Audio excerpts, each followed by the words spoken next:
My name is Francisco Eslava. I'm a UBC's grad student at UBC, and I'm going to talk today about my paper on conflict and female leaders in Colombia. And the overarching question is whether having a female, a woman, taking decisions in a conflict environment could actually help in reduce the number of attacks, the incidence of violence locally in their communities.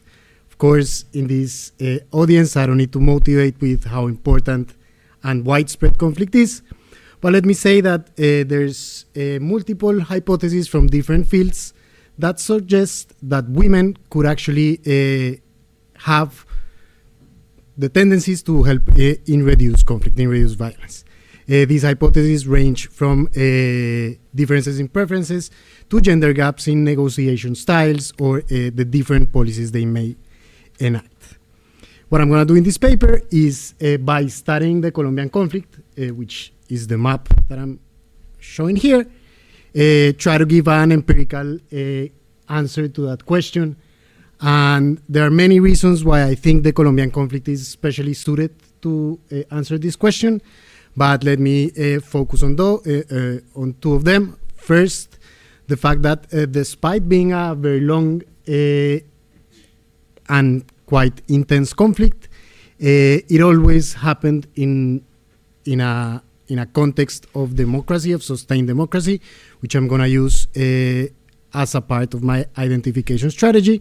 And second, the fact that the conflict actually ended, or at least part of it ended, which led to a surge in the available information that I'm also going to try to exploit to try to answer this question.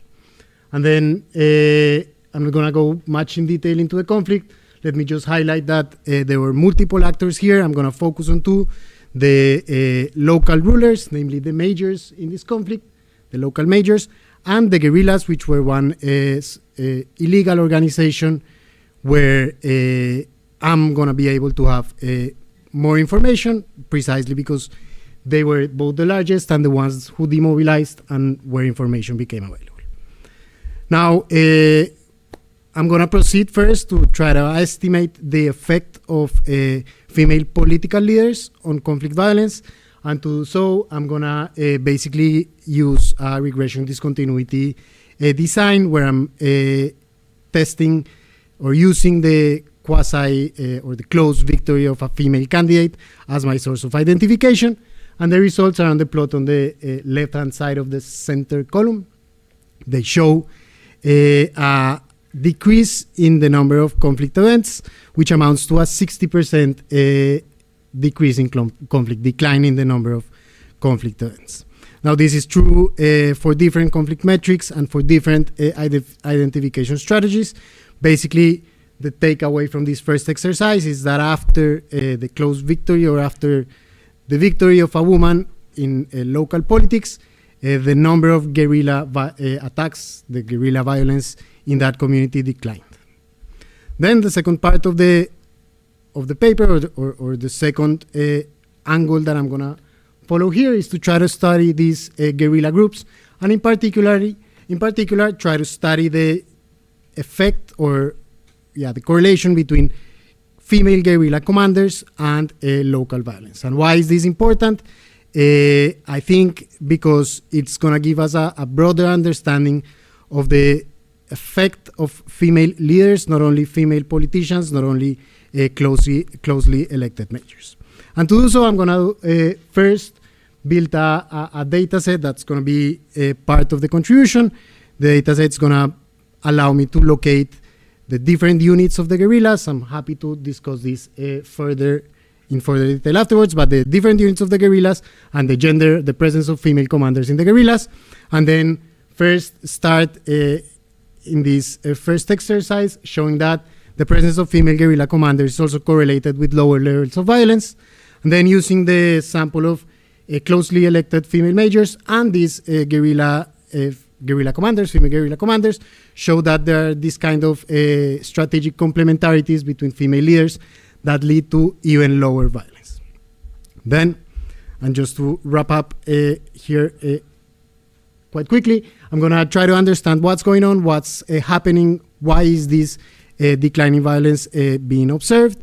And to do so, I'm gonna try to first measure the preferences of these leaders separately for majors and guerrillas. For majors, I'm gonna use campaign manifestos and using text analysis techniques, document differences in the tone with which these female majors address the other conflicted actors, namely they try to be less belligerent against them. And then using the timing of attacks, I'm gonna also show that for guerrilla commanders, after they experience a crackdown by the national government forces, they tend to retaliate with less violence, or at least lower levels of violence. Finally, I do two things. First, wrap or bring everything together in a very simple model that allows me to show that the key thing at play here seems to be a kind of a peace coalition building a difference or premium of these female leaders, these female majors in this case. And second, discard alternative explanations based on general selection or political preferences. And I guess that's it. Happy to talk afterwards about this, and thanks for your attention.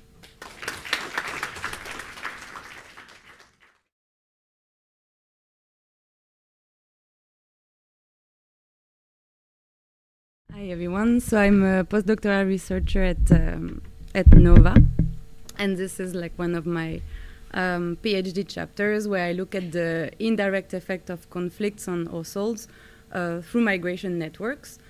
So where households would be affected by conflicts not directly but indirectly through migration networks, because conflicts would occur at usual migration destination or along the routes towards their usual migration destinations. So armed conflict entail like large direct and indirect costs through economic repercussions, and it's important to understand also how this plays in developing countries, because these developing countries are the most affected by conflicts, in particular these civil proactive conflicts, also that Austin mentioned this morning.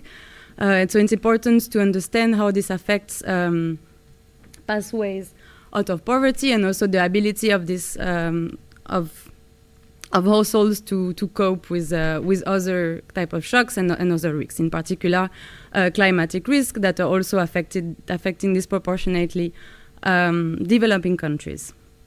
So in this paper, I will document, in the case of Mali, that conflicts create additional migration costs, and also creates like substitution between migration destination using a gravity model.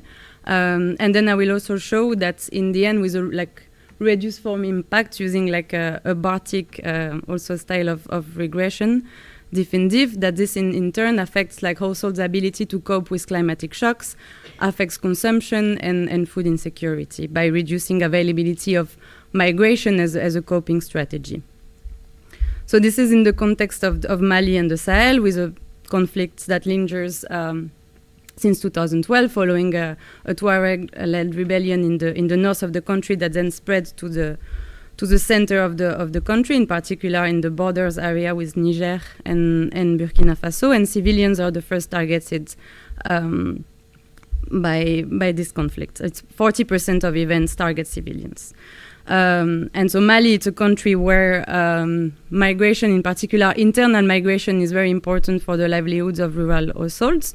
26% of them report at least one migrant either in Mali or internationally, 18% in Mali.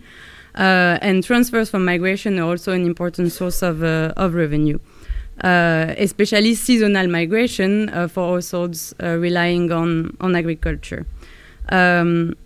But so in this context, migration, the possibility to migrate might be jeopardized by conflict. So doing qualitative surveys or phone surveys with residents of the regions in the center and north regions of the country, only 13% of them reported that they considered as safe to travel to Bamako, the capital. So it can be like more unsafe to travel.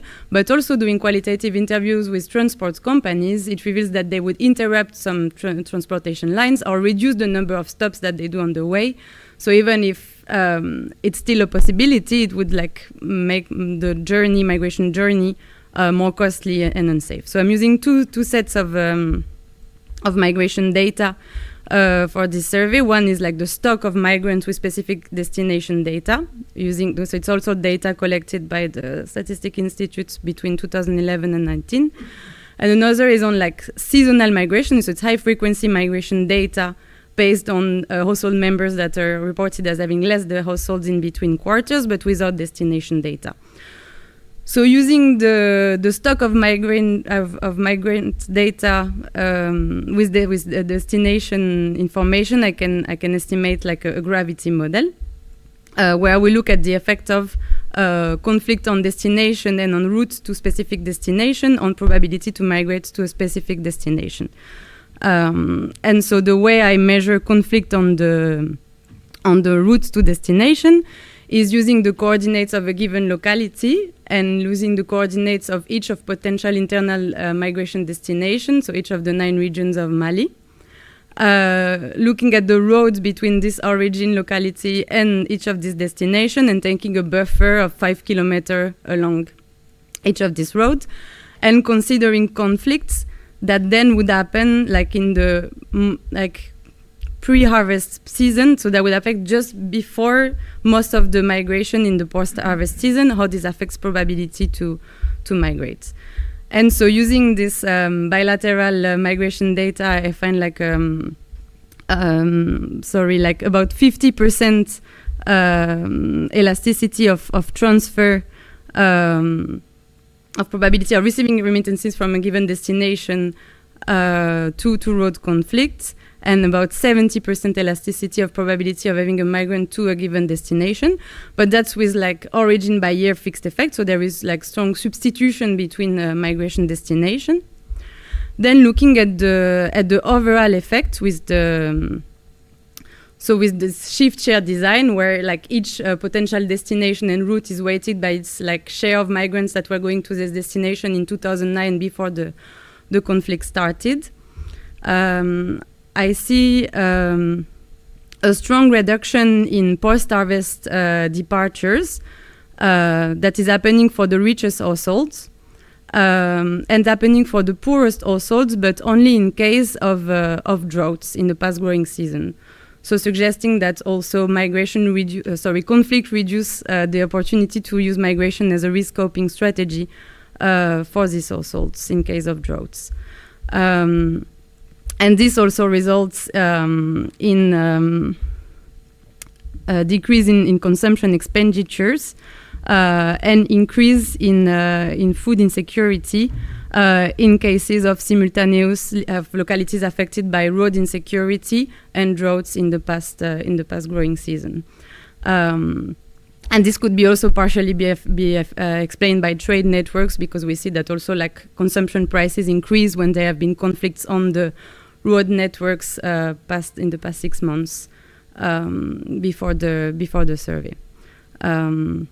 So yes, but so this in overall shows like strong welfare impact of localities that will be like indirectly affected by conflict through migration networks. And sorry if I went too long. I'm happy to answer questions later at the lunch.